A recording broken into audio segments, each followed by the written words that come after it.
Hello everyone, fire media news में आपका स्वागत है।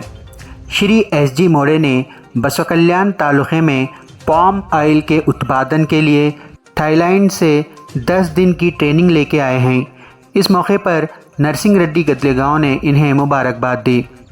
आज हमारे बड़े भाई साहब आदरणीय एस.जी. मोड़े साहब 2 दिन पहले थाईलैंड जाकर आए हैं। थाईलैंड इसलिए गए थे ताकि वहाँ का पाम ऑयल ट्री यानी इंडस्ट्री के स्टडी करने के लिए, खेती के स्टडी करने के लिए गए थे।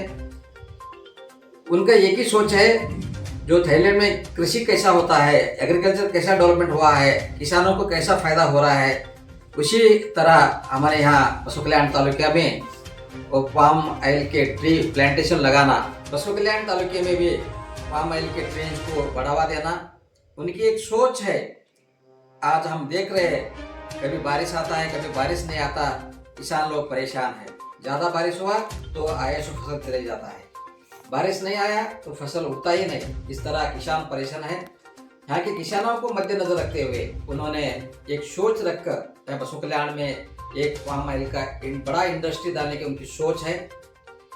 इसलिए वो सोच रहे कि ताकि हमारे यहाँ पाम के प्लांटेशन लगाए जाए। आज थोड़े लोग किसान लोग लगा रहे हैं, उनको फायदा भी हो रहा है। कल के दिन पूरे के पूरे किसान लोग पाम ऑयल के ट्रीज लगाएंगे। मैं समझता हूँ ये एकड़ में एक किसान को सालाना नियर अबाउट 5 लाख आमदनी होगा। वो ऐसा सोच रखकर जब तक किसान को हाथ में पैसा नहीं आता, हमारे यहाँ बिजनेस डेवलपमेंट नहीं होता।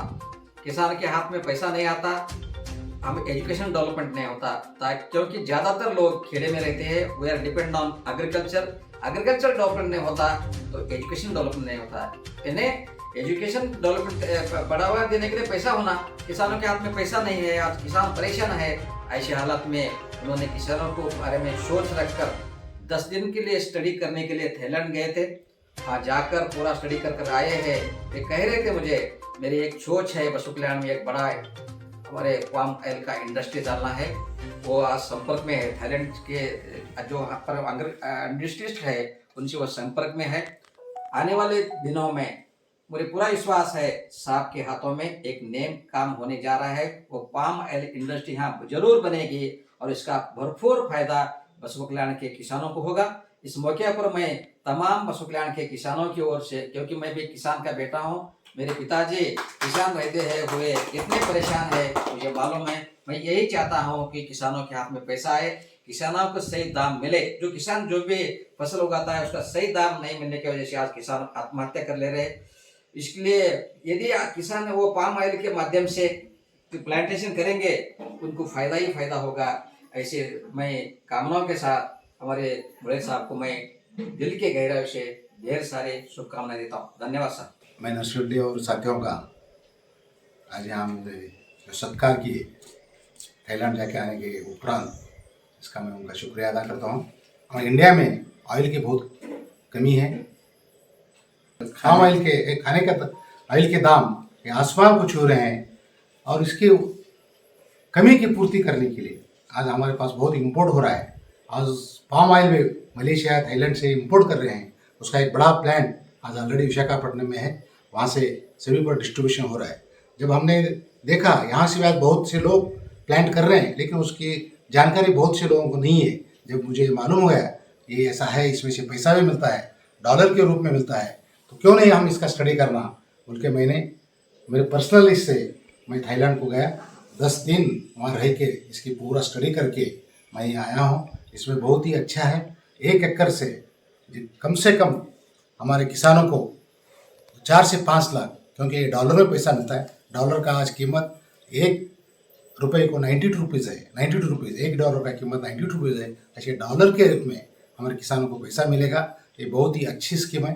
वहाँ जाके हमने जो देखा वहाँ की लाइफस्टाइल क्या है। वहाँ का एक टाइम थाईलैंड के लोगों को खाने को नहीं मिलता था, लेकिन आज 3 रुपये इक्वल टू उनका एक बात है। उनका जो करेंसी है उसको बात कहते हैं। आज 3 रुपये हमारा, तो एक ज़माना ऐसा था कि उनके 3 बात को 1 रुपया था, लेकिन आज कंप्लीट रिवर्स हो गया। आज हमारे 3 रुपये का उनका एक बात है। तो ये जो कि डॉलर्स में जो पाम ऑयल वो क्रांति कर चुकी है, इसलिए उनके जो भी लाइफस्टाइल है वहाँ का रहन सहन है बहुत ही बढ़िया है, बड़े बड़े चौड़े बड़े रोड है, बहुत क्लीननेस है, बहुत डिसिप्लिन है। ये ऐसा क्यों ना हम उनको अपनाएं। एक गरीब देश हमसे आगे गया, क्यों गया, इसका स्टडी मुझे जाने के बाद ही मालूम हो गया। तो पहले एक था कि ओनली एक थाईलैंड एक टूरिस्ट सेंटर है, टूरिस्ट सेंटर नहीं है।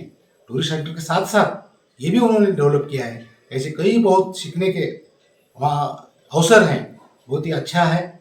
देखेंगे, हम कोशिश करेंगे कि हमारे किसानों को भी अच्छा ट्रेनिंग देके उनको भी थाईलैंड आके दिखा के वो एक पाम ऑयल का खेती, पाम ऑयल का प्लांटेशन हमारे पास भी हो, जिसके पास पानी है उन्हें जरूर ये करना चाहिए। और ये जब सब किसान मैक्सिमम होने लगे तो इंडस्ट्री भी क्यों नहीं डाल सकते। बहुत ही अच्छा है। आजकल ये शुगर फैक्ट्री का बहुत चल रहा है, लेकिन ये शुगर फैक्ट्री से भी बहुत आगे है।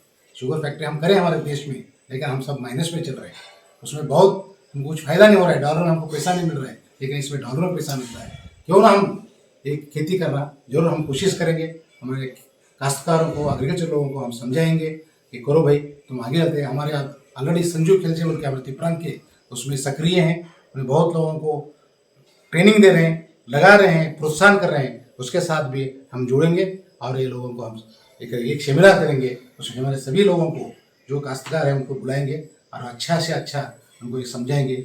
और इस अवसर पर मैं इतना ही चाहूँगा कि ऐसे विषय पर हम चर्चा हो, सेमिनार हो। और आज मुझे रेड्डी साहब और उनके साथियों ने मुझे यहाँ आके इस उपरांत जान के आके उपरांत सत्कार किए, इसके लिए सभी का धन्यवाद अर्पित करता हूँ। शुक्रिया।